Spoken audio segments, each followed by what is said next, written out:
So this may be an odd request, but if you're not sitting in the first two rows, would you guys mind coming up? You don't really have to take notes because Casper just gives us the test questions at the end, so you don't really need your books or anything, just because I don't feel like yelling to Sean, who might not be able to hear me. So just move up to the first two rows. Would you guys mind?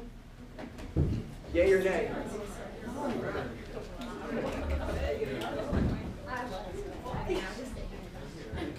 Because we're all friends here in this class. You know?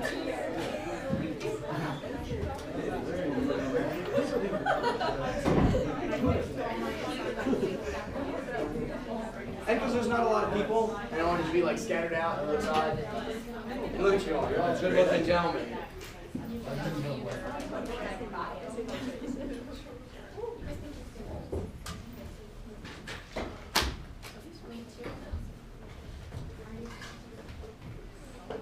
If anybody thought that request was weird, I apologize. I'm a weird kid. So.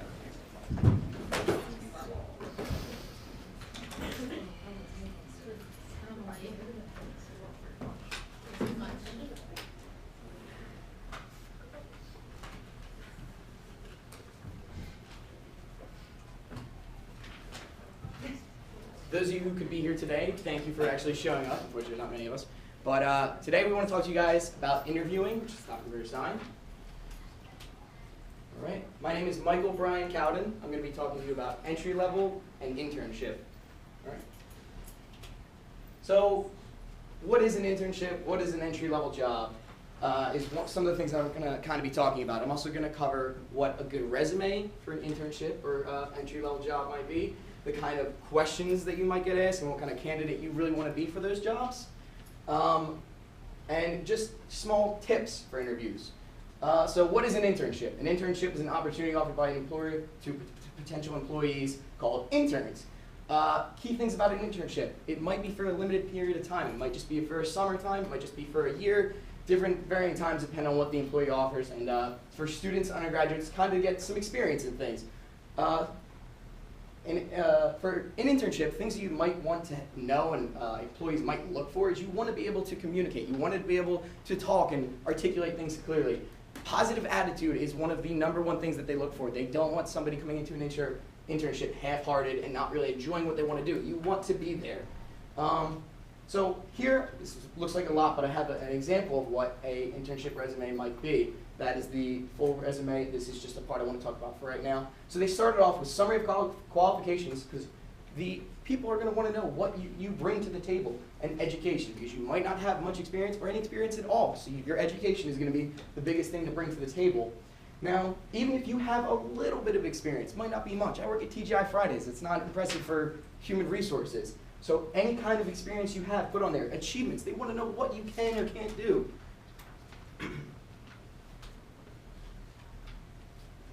Now I'm just going to buy time.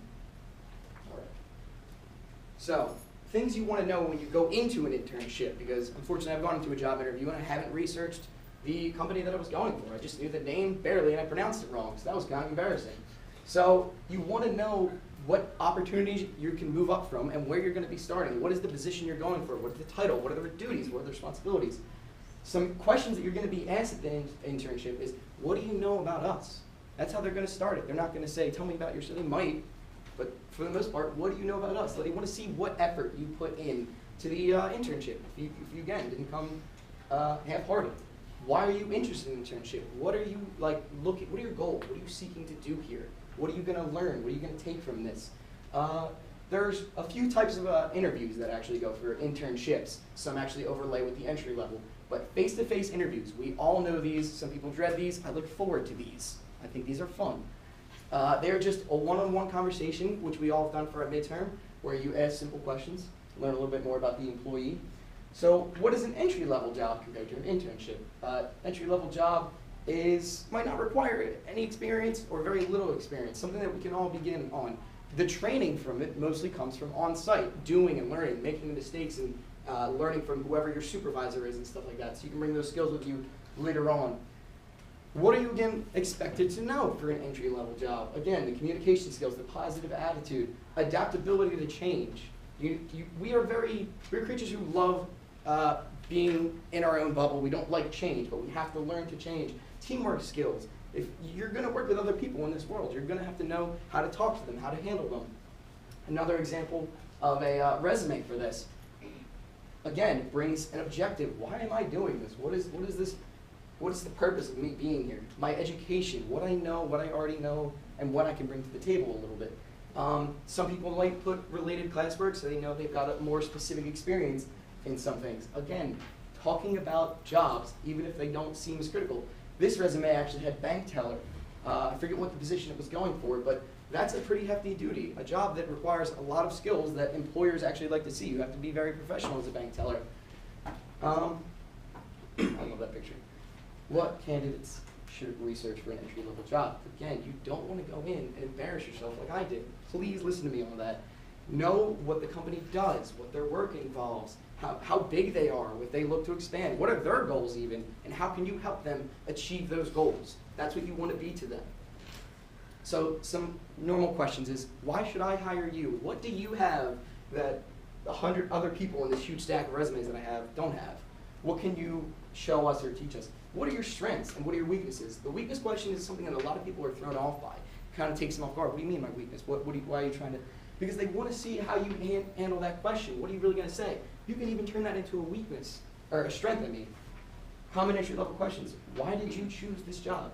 Describe the situations where you were successful. They want to see what you view as your best moment, your shining moment, where you just handled a situation in such a professional and well manner that they could bring that to them. More types of interviews. Candidate group interview is one I want to talk about. This might be an interview with multiple recruiters talking to you at one time. So in a face-to-face, you can handle that person really well. You kind of speak to them and learn their personality a little bit. With 3 people, it's very hard to balance what you're answering for each question. So you might get a little bit more to it. Related to me, in the upcoming summers, I actually want to get an internship with the MLU, which stands for Major League Ultimate. For those who don't know, I'm obsessed with Ultimate Frisbee, and I played here at Rowan. Our Philadelphia team's the Spitters. We actually win games, so Philly is a good team to look forward to. Not dissing the Flyers or anything. I actually know the commissioner of the MLU. This is our summer league where I met the commissioner. His name is Jeff Snyder. He worked for the AUDL, which is American Ultimate Disc League, which was the NFL for Frisbee, but then he created his own organization called the MLU. I met this man and I actually got to help him run the Wildwood tournament, which is the biggest Ultimate Frisbee tournament in the world, is here actually in Wildwood. So next, I would like to introduce a good colleague of mine. Dom, come on down.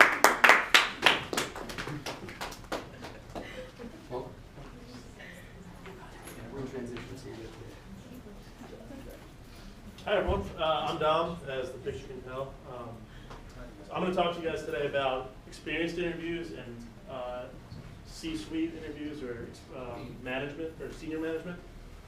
Experienced interviews are much different than the interviews that Mike talked about. They require more detailed preparation and they're typically different formats. So what exactly is an experienced job? It's right above entry level. In this picture, it's the manager positions. You're starting to work your way up management, the ranks of management. Typically, after you've held your entry-level position for 2 to 6 years or had some experience leading a team, you'll start applying for experienced jobs. These candidates should be able to comfortably and fluently describe how their experience, accomplishments, and career goals match what the company is looking for.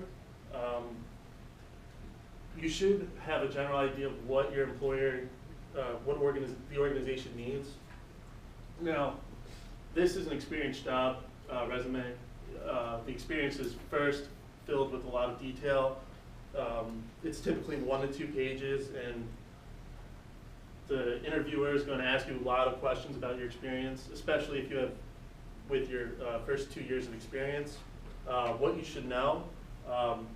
Who are the main employers / competitors in the field, current trends and news about the employer and the industry. Typically whenever you do research, I did this for my entry-level job and my internships, like the mission, the philosophy, and goals that the organization has. Typically on your experienced interviews, you're going to be asked, what's your track record for success? How can you hit the ground running, and what will you accomplish in the first 3 months? And then why are you looking to leave your current position? That can be a tough one to answer.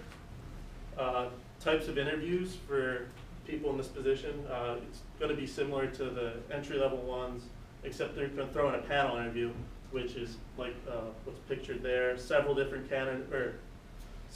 hiring managers in a room, and each one's going to ask you a question. Next, I'll be talking about senior level interviews or executive or C-suite. These require even more prep. They're typically a longer job posting since they're so hard to fill. So an executive, as we all know, an executive or senior manager is your C-suite. So up here, you have your VP, your CEO, CFO, etc. The typical resume is 2 to 3 pages. I'll go into that in a little bit. The company may require a biography depending on how big of a company it is.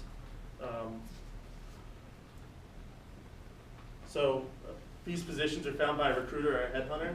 Typically, sometimes when you go on an interview, you might have to sign a non-disclosure, especially if the company is going to share confidential information and you work for a competitor. They don't want you to bring back that information.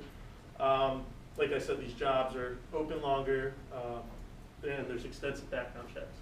Right here is an example of the resume. The objective, it discusses the broad achievements to catch the reader's attention, and then in the career highlights, it lists some of their major achievements and quantifies them, and the experience is just everything that's relevant to the position they're applying for. Some questions on here, did you have any previous leadership roles? How would you handle issues within your team? And then most C-suite candidates are asked about their 5-year plan and how would they manage their own team. And additionally, how do you predict the company will be different in 2 years? What you should know when researching a company, you got to know how and when the company was formed, what events brought them to their current state, some of their financials. You have to know the financial performance of your team at any previous job. So if you're managing a team and your goal was to increase sales, you have to know whether or not you did. The typical interview for this position, it's by HR and the board of directors, and they're primarily panel interviews.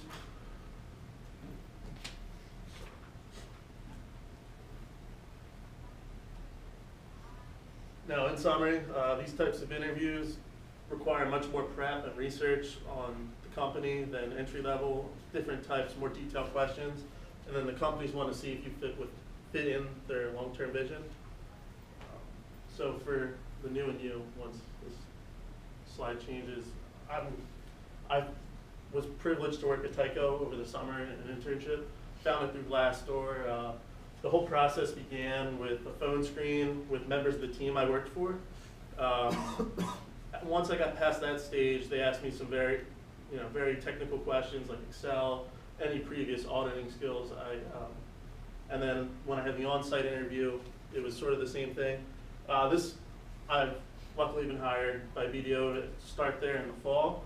Like Tyco, I had a phone screen to start, walked through my resume with the recruiter, she answered any questions I had. Then I had an on-site interview with 3 different people at 3 different positions. And they asked me technical questions, but mainly it was to see how it fit within the culture. And then some lessons I learned while doing this, pretty much I had no idea how experience and executive interviews are conducted, and then just some of the questions they typically ask. Now, here I'll end up.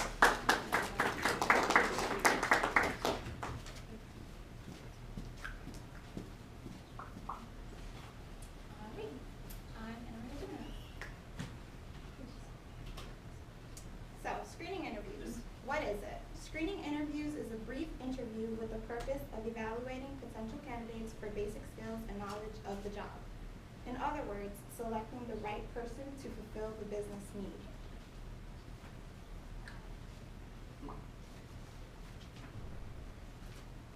Screening interviews is essential to the business. It gathers information about the candidate like education, experience, and salary expectations. Some of these interview screening types include computer-based, phone-based, panel-based, one-on-one interviews, and video chats. Computer-based interviews involve answering a series of multiple-choice questions. Some of these questions are behavioral